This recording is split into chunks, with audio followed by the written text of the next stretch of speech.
Boa noite, queridos. Eu quero declarar nessa noite a paz do Senhor Jesus sobre a tua vida, sobre o teu coração, sobre a tua casa. A palavra de Deus diz que a paz do Senhor Jesus, ela excede o entendimento humano. O Senhor Jesus, Ele nos disse uma vez: deixo-vos a minha paz eu vos dou, eu não vou lá dou, como o mundo a dá. Então recebe a paz do Senhor nessa noite, paz que excede, meu querido, as circunstâncias, que vai além de tudo o que nós temos vivido, o que nós temos passado. Eu não conheço a sua vida, eu não conheço a realidade que você tem passado, mas o Senhor que nós estamos aqui aclamando nessa noite, Ele te conhece e Ele te visita nessa noite. E o amor de Deus, Ele não falha. O amor de Deus vai além das nuvens. E nós queremos declarar louvores a esse Deus que era, que é e que para sempre será o mesmo Deus. Aleluia. Seja exaltado, Senhor.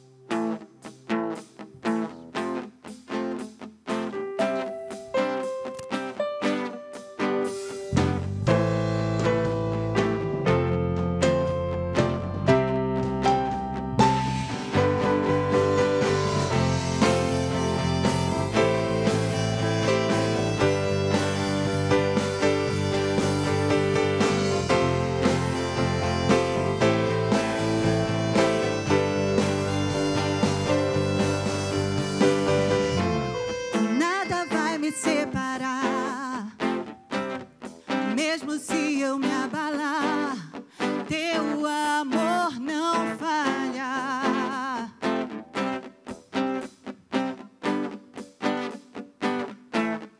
Mesmo sem merecer, tua graça se derrama sobre mim. Teu amor não falha. Aleluia, Ele é o mesmo Deus. Tu és o mesmo para sempre. Teu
Tu fazes que tudo coopere para o meu bem. Tu fazes que tudo coopere para o meu bem. Sim, sim, tu fazes que tudo coopere para o meu bem. Sim, sim, tu fazes que tudo coopere para o meu bem. Oh, pois tu és o mesmo para sempre. E o teu amor não muda. Se o choro dura uma noite, a alegria vem pela manhã. Se o mar se enfurecer, eu não tenho o que temer, porque eu sei que me amas. Tu és o mesmo para sempre, Senhor, pois tu és o mesmo para sempre. E o teu amor não muda. Se o choro dura uma noite, a alegria vem pela manhã. Se o mar se enfurecer, eu não tenho o que temer, porque eu sei que me amas. Teu amor não falha. Declare do Senhor. Teu amor não falha.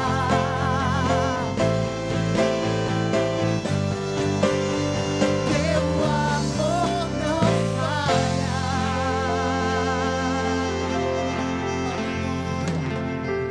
Aleluia. A alegria do Senhor é a nossa força. O Senhor é a minha luz. Ele é a minha salvação. A quem temerei?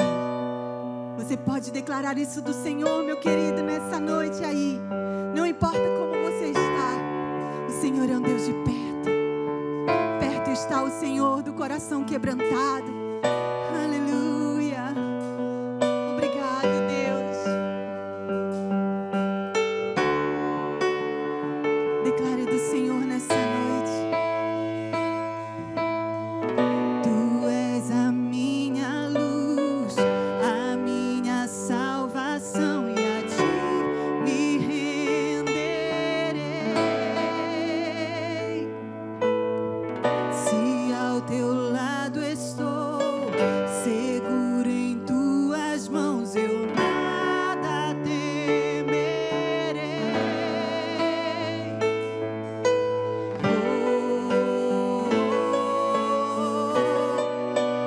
Tu és santo, ó Senhor.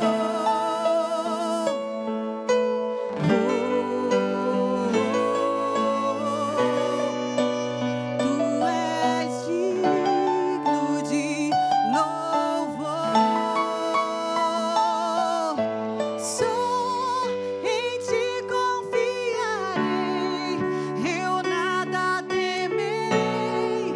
Em frente eu irei, pois eu sei que vivo estás, e um dia voltarás do céu pra nos buscar, pra sempre reinarás. Aleluia.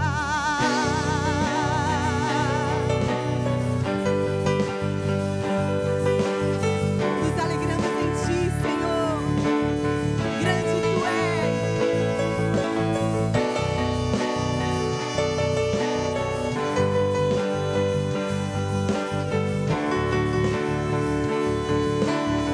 Declare do Senhor, meu querido. Tu és a minha luz, a minha salvação, e a ti me renderei. Se ao teu lado estou, seguro em tuas mãos, eu nada temerei.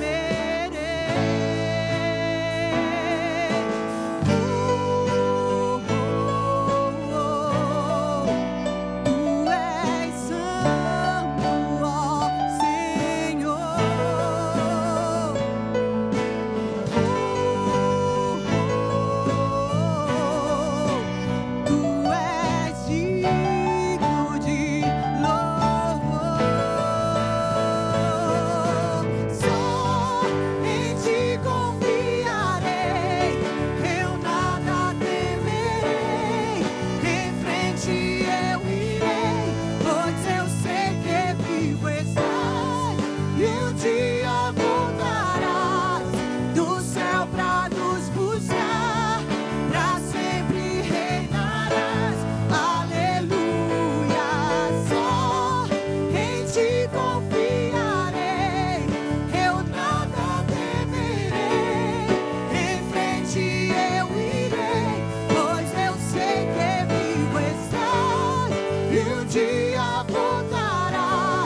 para nos buscar. Essa é a promessa do Senhor.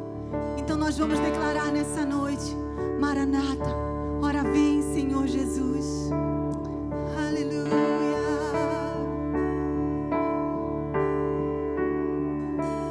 Vem, Jesus. Vem, Jesus. Maranata, ora vem, Senhor Jesus. Vem, Jesus. Vem, Jesus. Maranata, ora vem, Senhor Jesus. Vem, Jesus. Vem, Jesus. Maranata, ora vem, Senhor Jesus. Vem, Jesus. Vem, Jesus. Maranata, ora vem, Senhor Jesus.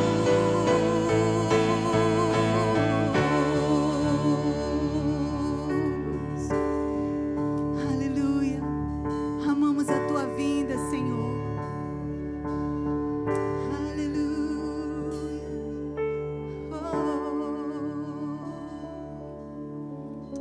Aleluia.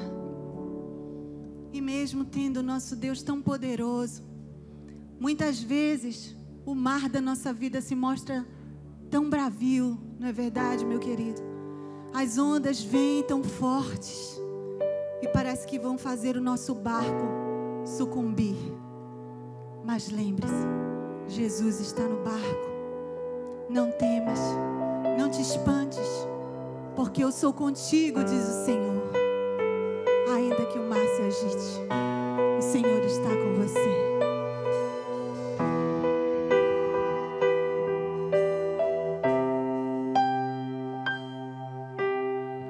Se o mar se agitar e tudo escurecer e parecer que eu não vou sobreviver, se o meu coração sentir que é o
posso descansar no meu Deus, porque Ele está no meu barco e eu não vou sucumbir.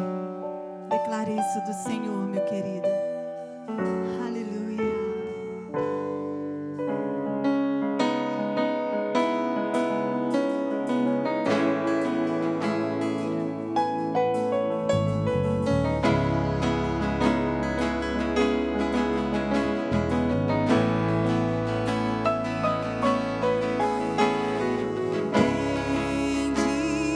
Bendirei ao Senhor pra sempre.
Te entregamos o nosso louvor nessa noite. Seja exaltado, Deus, pelos séculos dos séculos. Amém.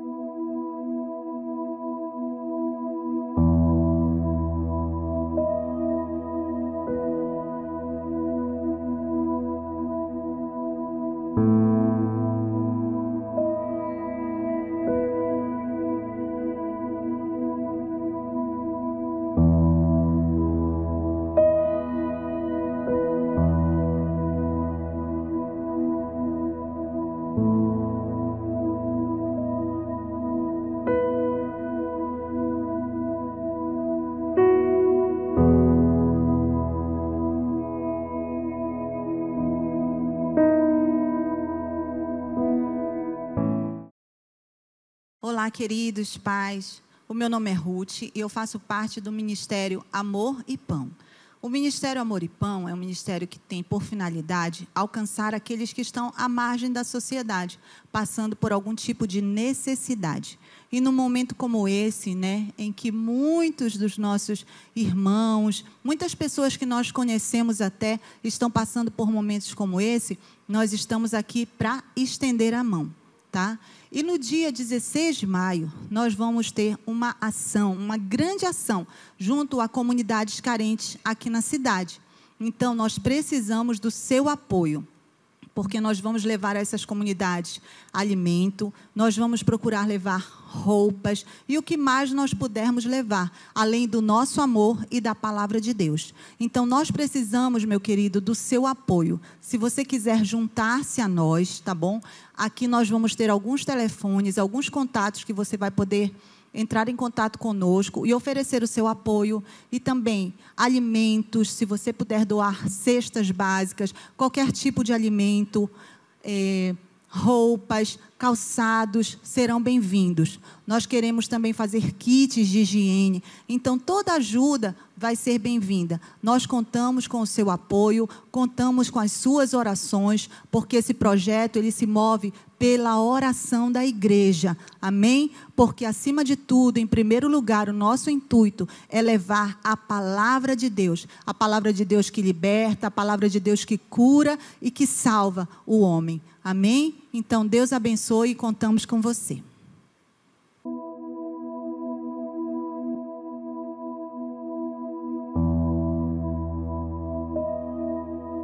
Deus é o nosso refúgio e a nossa fortaleza, socorro bem presente na hora da tribulação.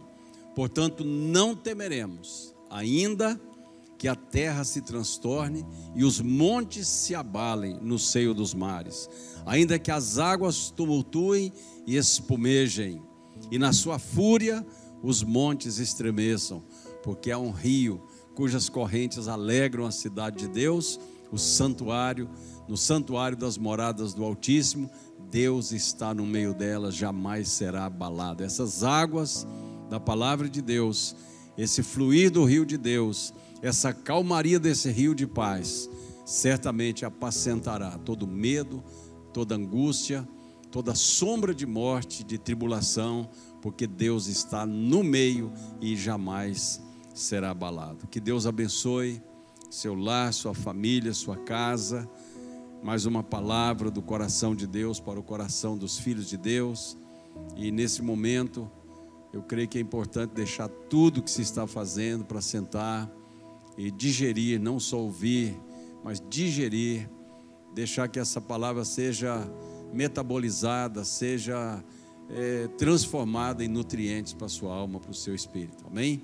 Quero falar um pouco sobre tentação. Você é tentado, você é tentada. É possível passar essa vida sem tentação? É possível nascer, crescer, viver, morrer sem ser tentado? E tentação não é só aquela questão moral. Tentação envolve tanta coisa na nossa história, na nossa vida. Capítulo 4 de Mateus conta a história quando Jesus foi levado ao deserto pelo Espírito Santo para ser tentado pelo diabo, naquele jejum de 40 dias, 40 noites. E não vai pensar que Mateus capítulo 5 para frente o diabo desistiu de tentar o Senhor. Não. A Bíblia diz, 1 Coríntios 10, 13, que o Senhor Jesus, aliás, em Hebreus 4, 15, que o Senhor Jesus foi tentado em todas as áreas da vida dele. Todas as áreas, de todas as maneiras possível. Eu acho que as áreas que o Senhor foi mais afligido da tentação é a área da paciência com a religião, com os fariseus, com os hipócritas, os saduceus, enfim, aqueles que perturbavam a vida dele, né? E nós vamos fazer a leitura do texto sagrado que está em Mateus capítulo 4, e a Bíblia não relata muitas outras situações de um confronto tão pessoal, tão sério assim, mas com certeza o diabo é o diabo de cada dia que tenta todo mundo na face da terra. Ele é o tentador, né? Um dos nomes dele que é dado pela Bíblia é o tentador. Mateus capítulo 4. A seguir foi Jesus levado pelo Espírito ao deserto para ser tentado pelo diabo. Depois de jejuar 40 dias, 40 noites, teve fome. Então o tentador, aproximando-se dele, disse: se tu és o Filho de Deus, transforma essas pedras em pães.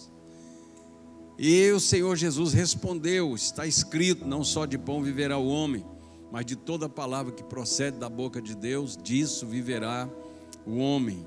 Então o diabo levou à cidade santa, colocou no pináculo do templo e lhe disse: se és filho de Deus, atira-te abaixo, porque está escrito: aos teus anjos ordenará a teu respeito, a que te guardem, e eles te sustentarão nas suas mãos, para não tropeçar em alguma pedra. Respondeu-lhe Jesus: também está escrito. É o mecanismo da palavra aqui, né? Também está escrito: não tentarás o Senhor teu Deus. Levou ainda o diabo a um monte muito alto, mostrou-lhe todos os reinos do mundo e a glória deles, e lhe disse: tudo isso te darei se prostrado me adorares. Então Jesus lhe ordenou: retira-te, Satanás, porque está escrito: ao Senhor teu Deus adorarás, e só a Ele darás culto. Com isso, o deixou o diabo, e eis que vieram os anjos e o serviram. Que Deus abençoe, que essa palavra possa ser uma palavra de alerta, uma palavra de exortação e também uma palavra preventiva. Eu considero esse assunto importante porque ele está no contexto da oração do Pai Nosso: e não vos deixeis cair em tentação, mas livrai-os do mal. E a única maneira de você ser livre do maligno é vigiando e não caindo em tentação. O inimigo não precisa de uma brecha na sua vida para te tentar, não precisa, porque a brecha é uma certeza onde ele sabe por onde ele vai entrar, tá? O diabo não precisa de brecha, ele tenta exatamente aquelas pessoas que estão sem brecha.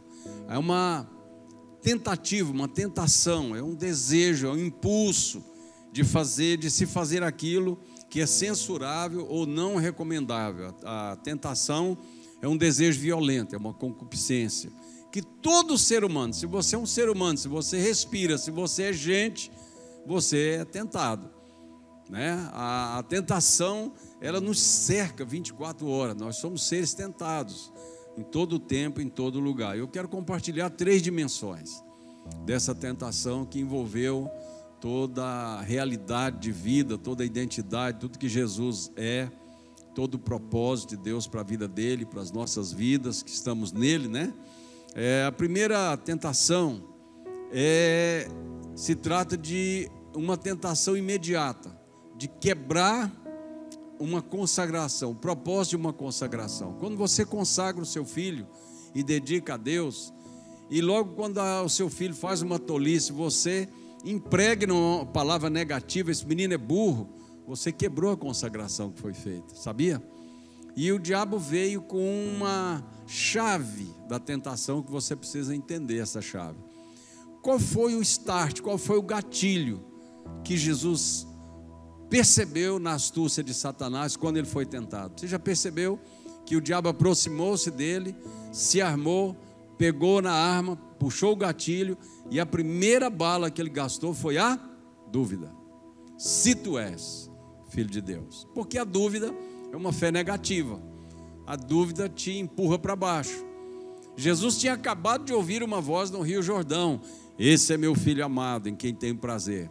E o diabo então vem na contramão, no contrassenso daquilo que Jesus já tinha recebido de Deus, e veio com a dúvida: se tu és filho de Deus. É uma semente terrível. Quando você começa a ter dúvida se você está com saúde ou não. Ai, senti uma pontada. Ai, eu acho que eu vou piorar. Ai, e aí essa dúvida vai te levar à enfermidade. Se tu és. É uma chave aqui que Deus nos dá como prevenção.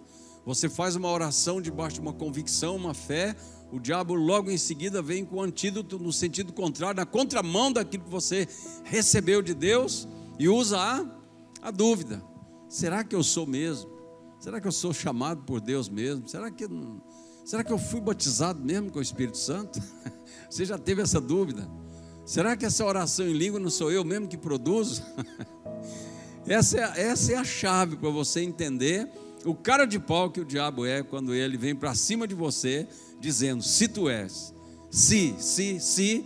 E essa tentação foi no campo imediato. Por quê? Jesus estava com fome, e nada mais legítimo do que comer.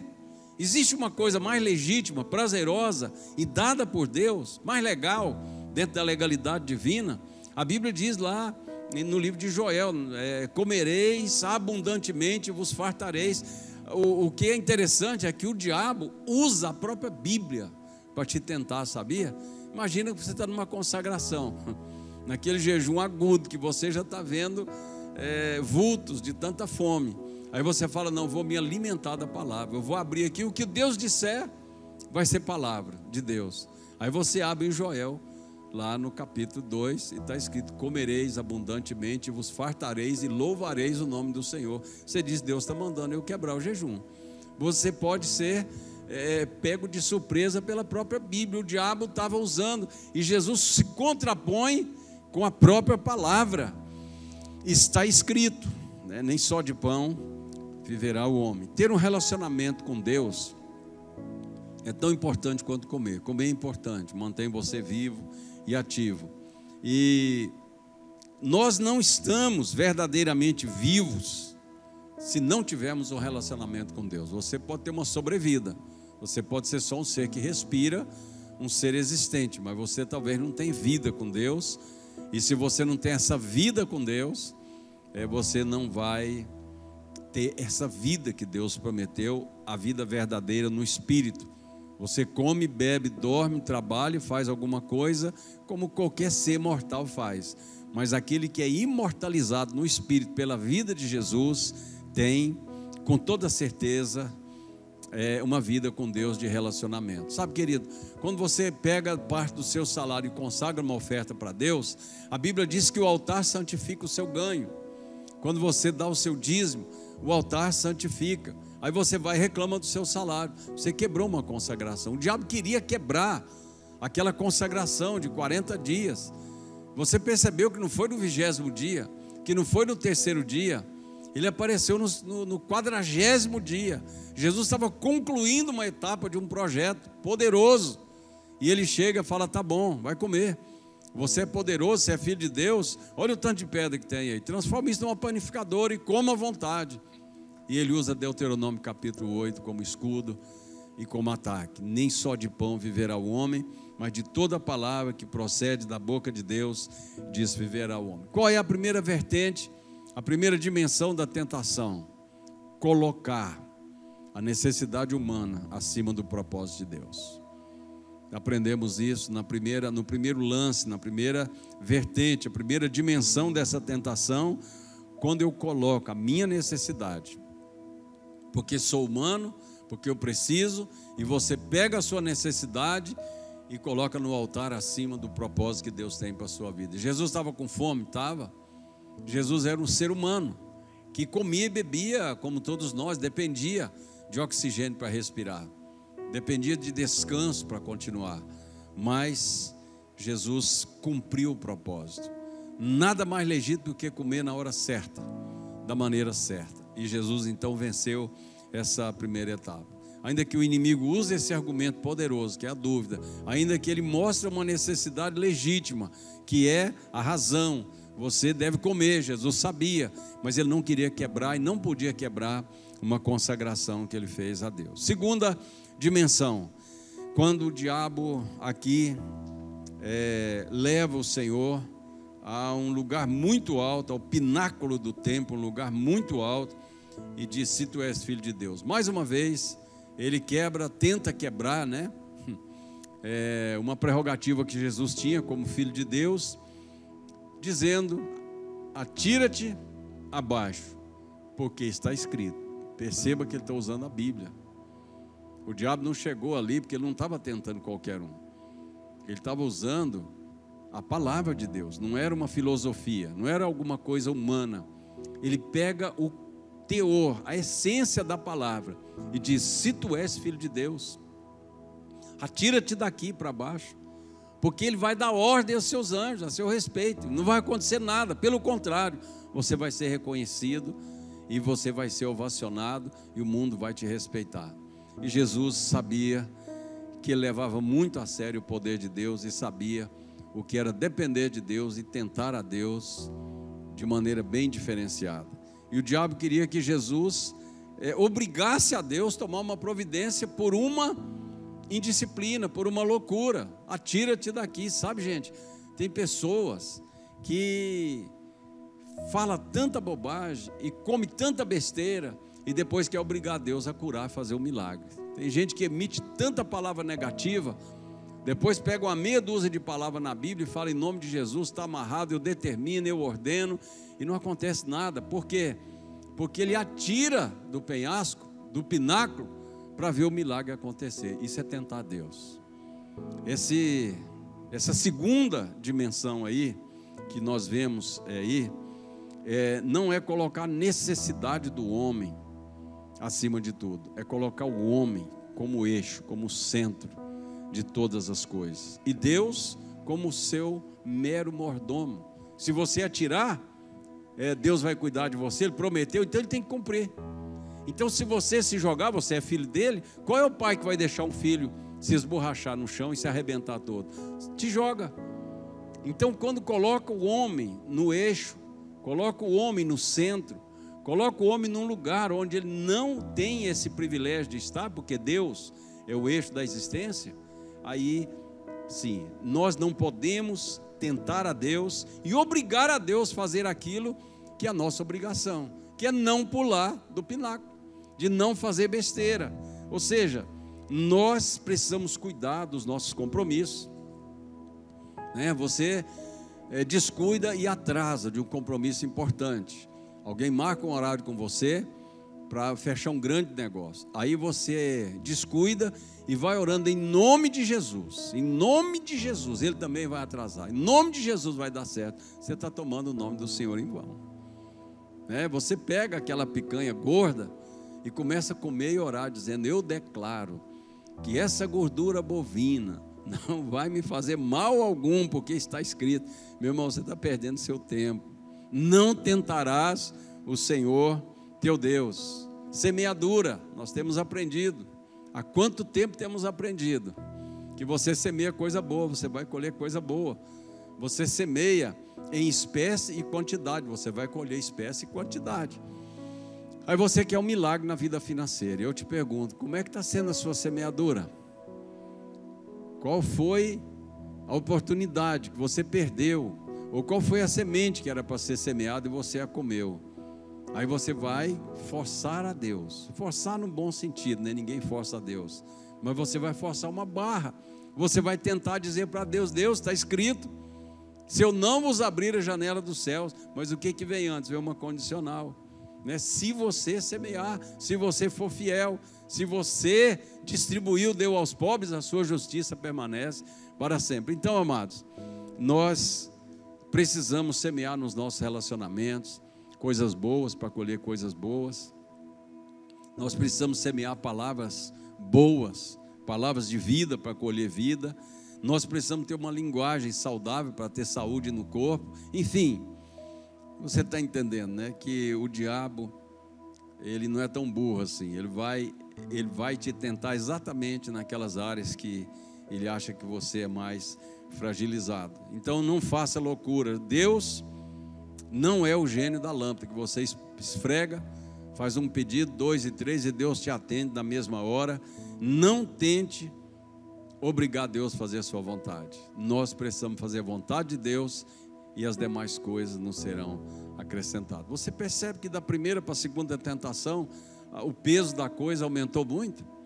A primeira tentação diz respeito a uma necessidade imediata, a um pão, a alguém que está com fome, alguém que passou 40 dias sem comer. Você percebe que era por necessidade acima de tudo. O diabo, não satisfeito, o que ele fez? Ele coloca o homem acima de todas as necessidades. Te joga daqui que Deus vai deixar tudo que ele está fazendo para te socorrer. E aí os anjos vão cuidar de você e você vai sair bem na foto. Jesus disse, está escrito, não tentarás o Senhor teu Deus. A terceira dimensão já é um pouco mais séria, né? Você percebe que essas vertentes elas vão crescendo em seriedade. Era uma batalha cósmica, uma batalha de duas forças, dois poderes. O poder de Deus na pessoa de Jesus e o poder do inferno na pessoa do diabo. A terceira tentação, o diabo reúne todas as pedras que ele tem para jogar pesado. E vem e leva Jesus num lugar mais alto, né? Ele tira do chão, põe no pináculo do templo, depois num lugar mais alto. E de lá, ele mostra uma visão panorâmica. O mundo inteiro, os reinos, as riquezas, tudo. Ele mostra ali e diz, tudo isso eu te darei, se prostrado me adorares. Perceba a seriedade disso. Perceba que o diabo agora dá uma cartada final.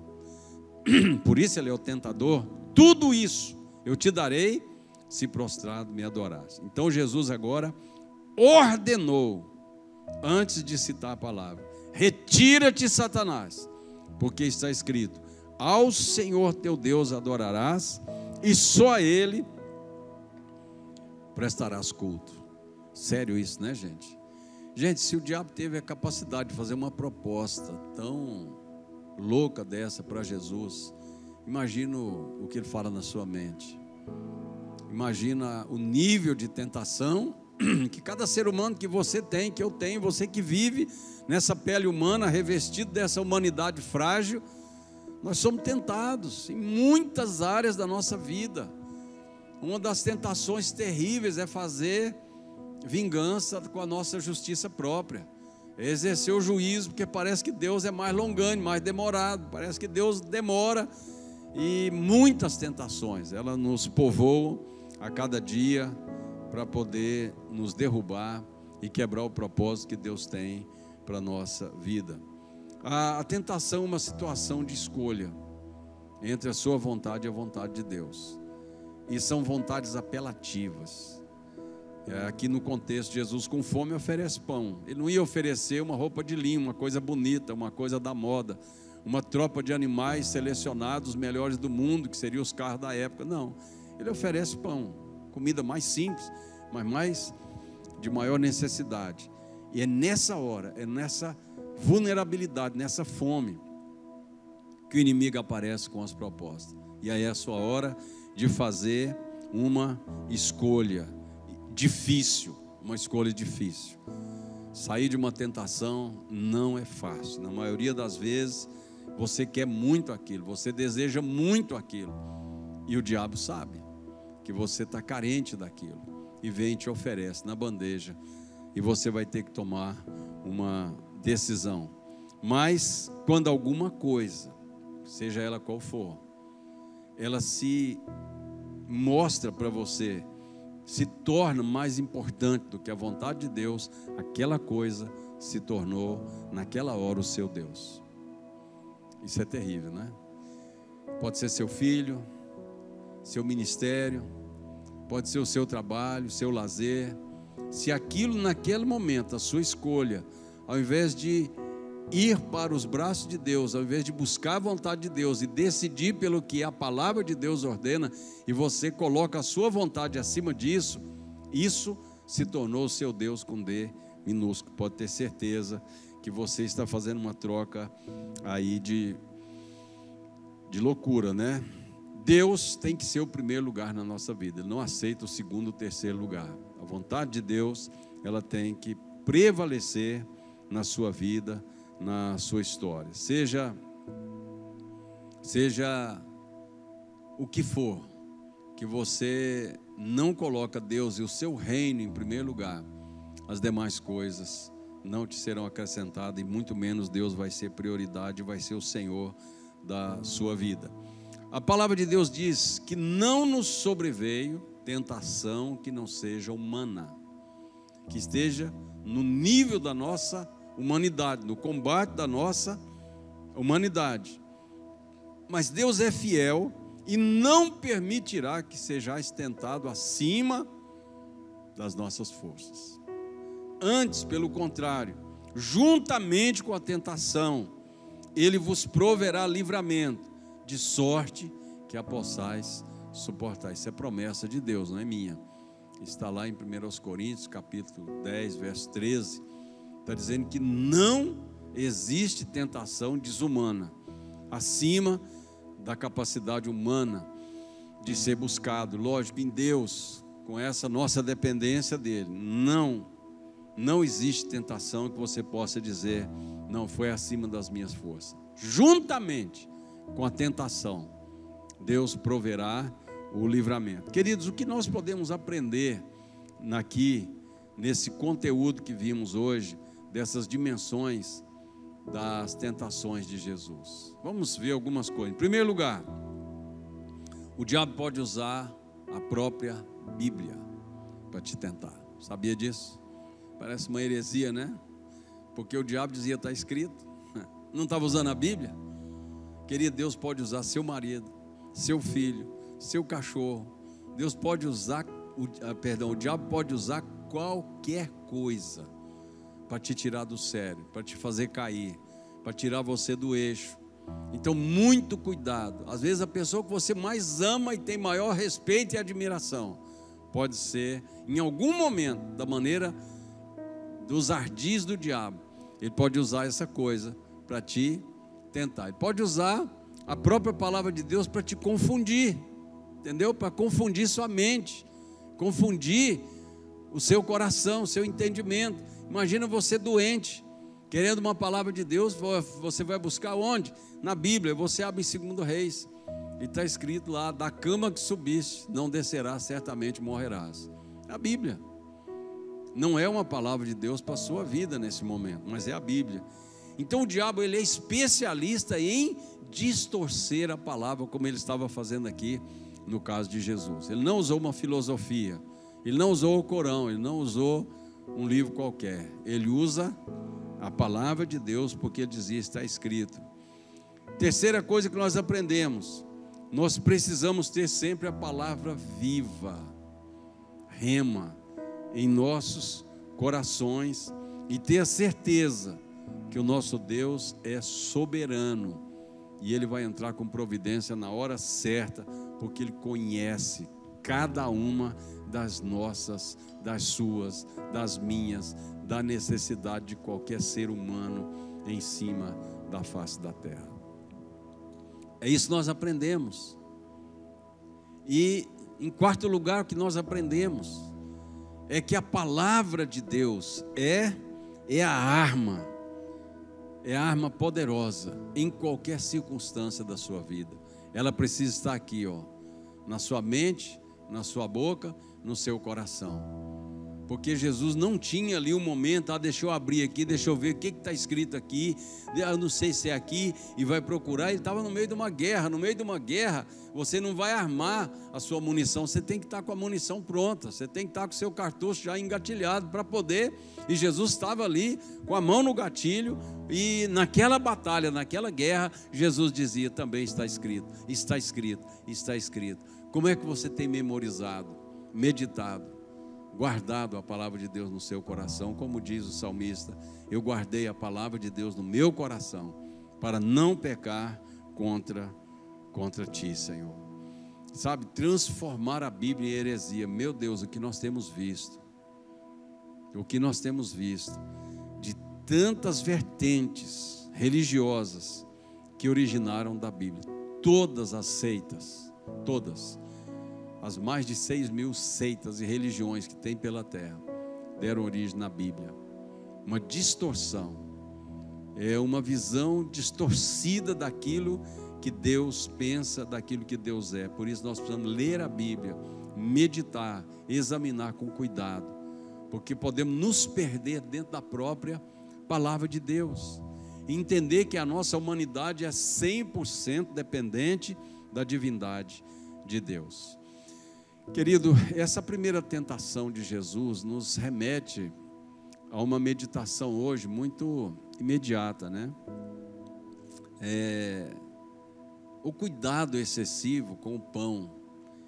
Você acredita que por conta dessa virose, por conta desses fechamentos, dessas limitações de vai e vem, tem gente que estocou um armazém dentro de casa, com medo de morrer de fome.